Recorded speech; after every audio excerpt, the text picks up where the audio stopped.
दोस्तों, शाहरुख खान के पठान फिल्म तो आप देख ही लिए होंगे और इस फिल्म में दिखाए जाने वाले एक्शन सीन से आप काफी ज्यादा उत्साहित भी हुए होंगे, क्योंकि इस तरह की चीजें देखकर हम थिएटर में ताली और सीटी बजा के रंग जमाते हैं। पर क्या आपने कभी सोचा है कि फिल्मों में दिखाए जाने वाले खतरनाक एक्शन सीन असल में होते कैसे हैं? क्या असली में शाहरुख खान और सलमान खान जैसे सुपरस्टार गाड़ियों को उड़ाते हैं, हेलीकॉप्टर से स्टंट करते हैं या गुंडों को मारते हैं, या फिर इसके पीछे कहानी कुछ और ही है? आज हम सारा पर्दाफाश करेंगे, पर वीडियो को एक पल के लिए भी स्किप मत कीजिएगा। तो आइए जानते हैं। लेकिन जिन दोस्तों ने अभी तक हमारे चैनल को सब्सक्राइब नहीं किया है, वो जल्दी से इस चैनल को सब्सक्राइब कर दे और उसके पास बेल आइकन को भी जरूर दबा दे। तो चलिए शुरू करते हैं।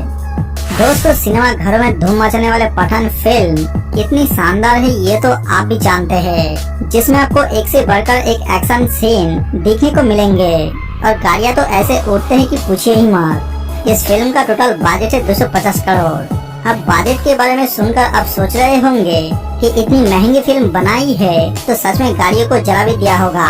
लेकिन उन फिल्मों का क्या जिनका बजट इतनी ज्यादा नहीं होता है? बॉलीवुड के डायरेक्टर रोहित शेट्टी को ही ले लीजिए, जिनके फिल्में तो छोड़िए, इनके रियलिटी शो में भी गाड़ियाँ उड़ाई जाती है। ऐसे में क्या कुछ समय के सीन के लिए रोहित शेट्टी बड़ी बड़ी गाड़ियों को उड़ा देते हैं? जी बिल्कुल नहीं। कोई इतना पागल नहीं है कि लाखों करोड़ों के गाड़ियों को यूं ही उड़ा दे, बल्कि ये सारे कमाल तो कंप्यूटर करते हैं, जिनकी मदद से एडिटिंग की जाती है।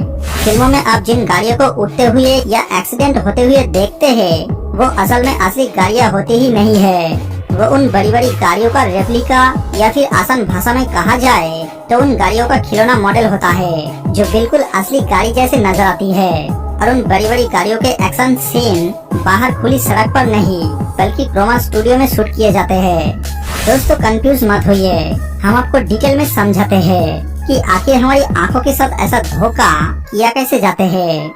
सबसे पहले जिन गाड़ियों को लेकर सीन शूट किया जाता है, उनके छोटे छोटे टॉय मॉडल्स खासतौर पर बनाए जाते हैं और एक लकड़ी पर नकली सड़क तैयार की जाती है, जो बिल्कुल असली नजर आती है। जिसके बाद सीन के हिसाब से गाड़ियों को सेट करके उनके पोजीशन फिक्स की जाती है। अब जिन गाड़ियों को ब्लास्ट करवाना होता है, या फिर उन्हें उछलता हुआ दिखाना होता है, या फिर एक्सीडेंट वगैरह का सीन होता है, तो उस तरह की चीजों को फिल्माने के लिए कार को धागे से बांधकर हाथों से उछला जाता है और ये एक सीन को कैमरा में कई सारे एंगल से रिकॉर्ड किया जाता है।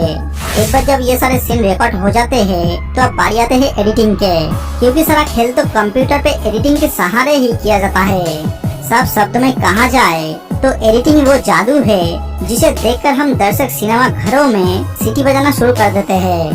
सबसे पहले तो एडिटिंग के जरिए कार से बांधे धागे को पूरी तरह से हटा दिया जाता है और सीन को ज्यादा रियलिस्टिक बनाने के लिए धूल मिट्टी भी उड़ाई जाती है, जिसे देखने से ऐसा लगता है कि सच में गाड़ियाँ उड़ रहे हैं। ये तो हुई कार को उछलने की बात, लेकिन फिल्म में इससे भी ज्यादा बड़े बड़े कारनामे होते हैं, जैसे कि एक साथ कई सारे गाड़ियों को चलते हुए दिखाए जाते हैं। इस तरह के सीन भी इन छोटे छोटे गाड़ियों के मदद से आसानी से शूट किए जाते हैं, जिसके लिए कई सारे गाड़ियों को टेप के मदद से आपस में जोड़ दिया जाता है और फिर उन्हें एक साथ चलाया जाता है, जिसे देखकर ऐसा लगता है कि कई सारे गाड़ियां कतार में चल रही है। अब गाड़ियों का चलना और उड़ना तो फिर भी एक बार ठीक है, लेकिन उन जलने वाले सीन कैसे शूट किए जाते हैं, जिसमें कार के अंदर ही धमाका कर दिया जाता है। दोस्तों, इस तरह के कारनामे भी बहुत चतुराई से की जाती है। सबसे पहले इसमें हरे पर्दे का इस्तेमाल होता है, जिसे टेक्निकल भाषा में क्रोमा फ्रेम कहते हैं। अब इन छोटे छोटे कार्ड्स को क्रोमा फ्रेम के आगे रख दिए जाते हैं और कार के अंदर धूप बत्ती जलाकर रख दी जाती है, ताकि उसमें से लगातार धुआं निकलता रहे। और जिस किसी भी कार में ब्लास्ट का सीन फरमाना होता है, उसके अंदर जलता हुआ मोम डालकर आग लगा देते हैं। जी हाँ, इन छोटे छोटे गाड़ियों में असली आग लगाई जाती है और फिर इन गाड़ियों को एक दूसरे के ऊपर फेंका जाता है, या फिर इनके अंदर ब्लास्ट करवा दिया जाता है और फिर जरूरत के हिसाब से इस तरह के सीन को एडिटिंग करके परफेक्ट फिल्म तैयार हो। क्योंकि फिल्मों में दिखाए जाने वाले जितने बेहतरीन सीन होते हैं, उनमें सारा खेल ग्राफिक्स और विजुअल इफेक्ट का होता है, लेकिन इसको ज्यादा रियलिस्टिक बनाने के लिए सीन के डिटेलिंग और विजुअलाइजेशन पे बहुत ज्यादा ध्यान दिया जाता है, ताकि जब दर्शक फिल्म को देखे तो उन्हें ऐसा महसूस हो जैसे कि ये स्टंट असली में किए गए हैं और यहाँ उड़ने और ब्लास्ट होने वाली गाड़ियाँ बिल्कुल असली है। और दोस्तों, फिल्मों में हीरो को हेलीकॉप्टर से लटकते हुए या उस पर खड़े रह के स्टंट करते हुए बहुत बार देखा होगा।